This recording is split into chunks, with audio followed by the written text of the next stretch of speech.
আমি সুমি। দীর্ঘ 2 বছর পর দেশে ফিরছি। মনটা বেশ ফুরফুরে লাগছে। বিদেশে পড়াশোনা করছি 5 বছর ধরে। চাকরির সুযোগও পেয়েছিলাম, কিন্তু না, এত বছর ধরে দেশের বাইরে থেকে প্রাণটা হাঁপিয়ে উঠেছে আমার। এবার দেশের রিসার্চ সেন্টারগুলোতেই কাজ করে দেশের উন্নতির চেষ্টা করব। বাবা অনেকদিন ধরেই বলছেন, বাবু পড়া শেষ হলেই ফিরে আয়। আমার এত বড় ব্যবসা, বুড়ো হয়েছি, এবার তোকে তো একটু হাল ধরতে হবে। আমি বলে দিয়েছি বাবাকে যে ব্যবসার কাজ বাবাই সামলাক, আমি অবশ্যই পাশে থাকবো, কিন্তু সব দায়িত্ব এখন নিতে চাইছি না। মায়ের চিন্তার শেষ নেই আমার বিয়ে নিয়ে। প্রতি সপ্তাহে ডজন ডজন মেয়ের ছবি পাঠায়। কতবার মাকে বলেছি এখন নয়, মা শুনতেই চায় না। এই 2 বছরে সবচেয়ে বেশি মিস করেছি বাবা মাকে। ভিডিও কল করার সময় মায়ের হাসি মুখের আড়ালে চোখের কোণের জল দেখে ফোন রাখার পর আমিও চুপ করে বসে থেকেছি। মনটা ছুটে যেতে চেয়েছে মায়ের কাছে। এয়ারপোর্টে বাবা আমার জন্য গাড়ি পাঠিয়েছে। বাড়ি ফিরতেই মা বুকে জড়িয়ে নিল আমায়। তারপর সামনে সাজিয়ে দিল প্রিয় খাবারগুলো। এই খাবারগুলো যে কতদিন খাইনি, হাত ধুয়ে খেতে শুরু করলাম। মায়ের মুখে শান্তির হাসি। বললাম, মা, তোমার কাছে পাকাপাকি ভাবে ফিরেই এলাম। আর দেশের বাইরে ঘুরতে যাওয়া ছাড়া যাচ্ছি না। তোমার হাতের খাবার এবার রোজ খাবো। ফোনে নোটিফিকেশন ঢুকলো। বন্ধুদের হোয়াটসঅ্যাপ গ্রুপ চেক করে দেখলাম আবিরের মেসেজ।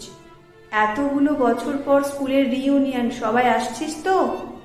আমি বেশ খুশি হলাম। এমনিতেই আমি সব বন্ধুদের সাথে দেখা করতেই চাইছিলাম। রিপ্লাই করলাম, আসছি। এবার পর পর মেসেজ আসতে থাকলো, দেশে ফিরলি নাকি সুমিত? সব জানালাম ওদের। সবাই নির্দিষ্ট দিনে আসবে কথা দিল। নির্দিষ্ট দিনে স্কুলের সামনে দাঁড়িয়ে চোখটা ছলছল করে উঠল। কত স্মৃতি এই স্কুলকে ঘিরে। স্কুলে ঢুকে স্যার ম্যামদের প্রণাম সারলাম। স্কুলের সুন্দরী জ্যোতি ম্যামের চুলে পাক ধরেছে। আমাকে দেখেই বললেন, কি হে সুমিত, মনে পড়ে একদিন তুমি আমাকে ক্লাসে সবার সামনে বলেছিলে আমি নাকি সুন্দরী? এই বুড়ি ম্যামকে দেখে এখন কি মনে হচ্ছে? আমি হেসে বললাম, ম্যাম, চুলে পাক ধরলেও আপনি সুন্দরীই বটে। যেহেতু আমরা সিনিয়র, আমাদের ছোট ছোট ভাইরা এসে হাতে ধরিয়ে দিল গোলাপ আর কপালে পরিয়ে দিল চন্দনের টিপ। হেড স্যার হাসতে হাসতে বললেন, তোমাদের 6 মূর্তির কথা কখনো ভুলবো না। যা সব কাণ্ড করেছো তোমরা, তা ভোলার নয়। আমাদের পুরনো সেই ক্লাসরুমে 5 জন চুপ করে বসে পুরনো স্মৃতি রোমন্থন করছি। আমরা 5 জনই আজ প্রতিষ্ঠিত। হঠাৎ মনে পড়ল রাজুর কথা, আমাদের 6 মূর্তির একজন। খুব মিশুকে আর সৎ ছেলে ছিল সে। সোশ্যাল মিডিয়ার মাধ্যমে বাকিদের সাথে যোগাযোগ থাকলেও রাজু যেন হারিয়ে গেল কোথায়। স্কুল শেষের পর কলেজে ভর্তি হয়েছিল শুনেছিলাম, তারপর আর খোঁজ পাইনি। মৃণাল বলল, রাজুর কথা আর বলিস না সুমিত, সে এখন অপরাধ জগতের একজন। চমকে উঠলাম আমি। কি বলছিস মৃণাল? মৃণাল বলল, হ্যাঁ রে, বার কয়েক জেলও খেটেছে। চুরি ডাকাতি করে বলে শুনেছি, তবে সবটাই শোনা। এক সময়কার আমাদের সরোজিনী বয়েজ স্কুলের ব্রিলিয়ান্ট স্টুডেন্ট আর চোর? বিশ্বাস হতে চায় না। রাজু গরিব ছিল বটে, কিন্তু অসত্য ছিল না। বগল ফাটা শামা ধরা জামা পরে ও তো দিব্যি আমাদের সাথে লেখাপড়া করত। একবার আমরা 5 জন মিলে টাকা জোগাড় করে ওর জন্য একটা নতুন সাদা শার্ট কিনে দিয়েছিলাম। মনে পড়ে সেদিনও আমাদের বুকে জড়িয়ে নিয়েছিল। খুব খুশি হয়েছিল। টিফিনের 2টো মেরি বিস্কুটটাও কখনো কখনো একা খেত না, 1 টুকরো করে আমরাও পেতাম।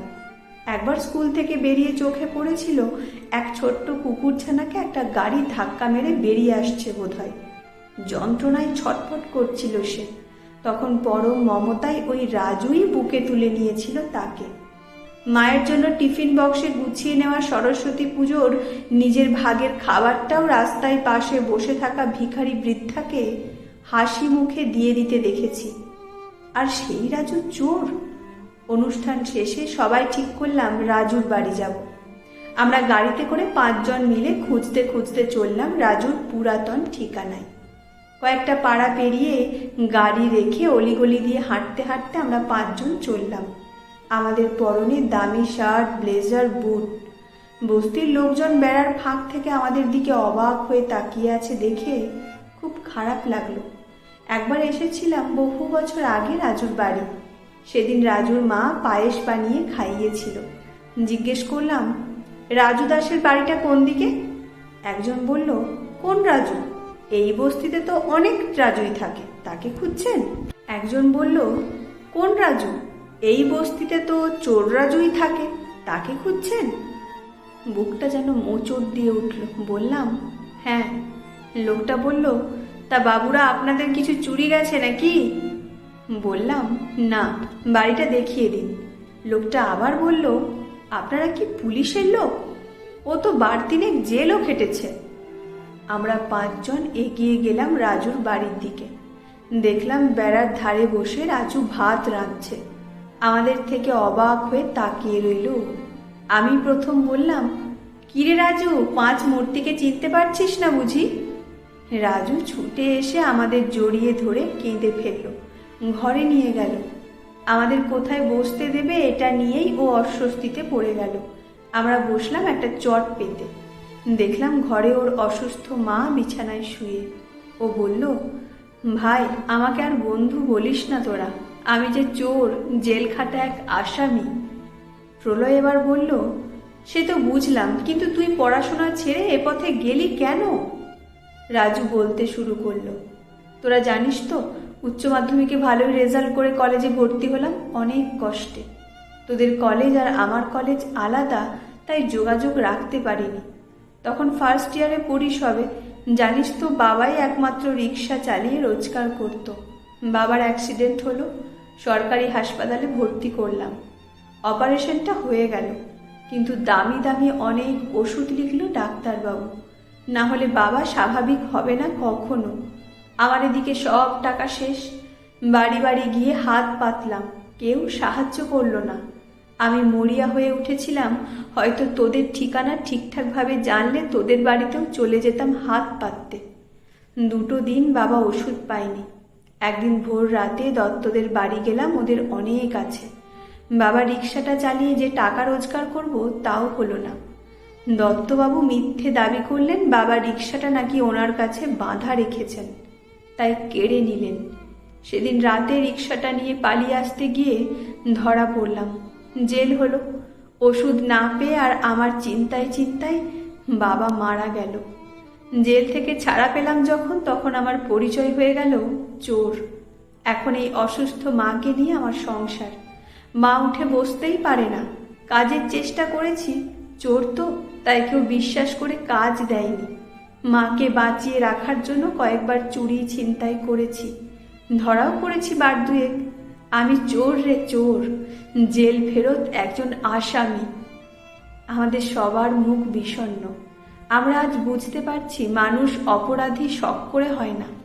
অভাবের জ্বালাও মাঝে মাঝে সমাজে অপরাধী তৈরি করে। আর একবার অপরাধীর তকমা পেলে কেউ তাকে বিশ্বাস করে না, খেটে খেয়ে শুধরে যাওয়ার সুযোগ দেয় না। তাই অপরাধ বোধে ভুগেই তারা পাকাপাকিভাবে চলে যায় অপরাধ জগতে। আজ আমাদের বন্ধুর মতো কত মানুষ এমন আছে, কাছ থেকে জানি না বলেই হয়তো জানতে পারি না কত অপরাধী কত অসহায় হয়ে এই পথে নামে। ফেরার সময় আমরা সবাই মিলে 20,000 টাকা দিলাম রাজুর হাতে ওর মায়ের চিকিৎসার জন্য।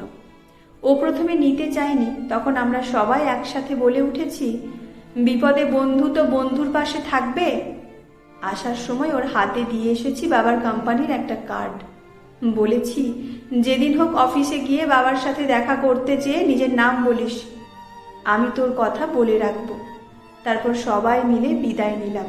আর হ্যাঁ, আমরা কিন্তু রাজুর হাতে চা খেয়েছি। বাড়ি ফিরে বাবাকে সব বললাম বুঝিয়ে। আমার বাবা চিরকাল বুঝদার মানুষ, বুঝলেন সব। কয়েকদিনের মধ্যেই রাজু বাবার সাথে দেখা করলো। বাবা একজনের দায়িত্ব দিলেন রাজুকে কম্পিউটার থেকে শুরু করে ব্যবসা সংক্রান্ত সব শিখিয়ে পড়িয়ে দেওয়ার। মেধাবী রাজু 1 মাসের মধ্যেই সব কিছু প্রায় রপ্ত করে ফেলল। ও মাঝে মাঝে আমাদের বাড়ি আসে। বাবা আস্তে আস্তে শুরু করলো ওকে ছোট ছোট দায়িত্ব দিতে। ও সততার সাথে সব দায়িত্ব পালন করলো। একদিন বাবা যখন বলল, বাবু তোর বন্ধুটি একজন রত্ন, আনন্দে আমি বাবাকে জড়িয়ে ধরলাম। আসলে যে মানুষগুলোকে কেউ কখনো বিশ্বাস করেনি, সম্মান দেয়নি, ভালোবাসেনি, একবার সেটা পেয়ে গেলে তারা কখনোই তা হারাতে চায় না। 2 বছর কেটে গেছে, রাজু মাকে হারিয়েছে। আমার মা রাজুকে খুব ভালোবাসে। এখন বাবার ব্যবসার সমস্তটা রাজু দেখাশোনা করে। সততার সাথে কোটি কোটি টাকা লেনদেন করে। বাবার বিশ্বস্ত ম্যানেজার সে। বাবা একটা ছোট্ট ফ্ল্যাটের ব্যবস্থা করে দিয়েছে। একাই থাকে সেখানে। বেশিরভাগ দিন আমার মায়ের হাতেই খাই। রাজু মাঝে মাঝে বলে, কত আর রিসার্চ করবি ভাই, এবার কাকুর ব্যবসার দায়িত্ব নে। আমি হেসে বলি, তুই তো আছিস, চিন্তা কি।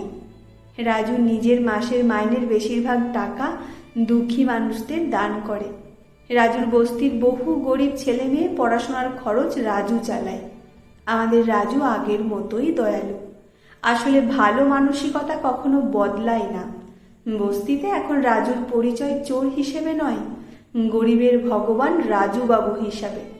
রাজুর ঘরটা এখন কয়েকজন আশ্রয়হীন বৃদ্ধার মাথা গোঁজার ঠাঁই। আসলে ডাকাত রত্নাকরকে আমরা কজন চিনি? রামায়ণের রচয়িতা বাল্মীকিকে কিন্তু আমরা সবাই জানি। আমাদের চারিদিকে এরকম অনেক মানুষ আছে যারা চরম দারিদ্রতার শিকার হয়ে অপরাধ জগতে আসে, আর শাস্তি পাওয়ার পর যখন তারা শোধরাতে চায়, আমরা তাদের অপমান আর অবহেলা করি। কিন্তু যদি আমরা তাদেরকে সম্মান দিয়ে ভালোবেসে সাহায্যের হাত বাড়াই, সমাজের অপরাধীর সংখ্যা কিছুটা হলেও কমবে, আর কিছু মানুষ ভালোভাবে বাঁচবে আর নিজেদের স্বপ্ন পূরণে সক্ষম হবে।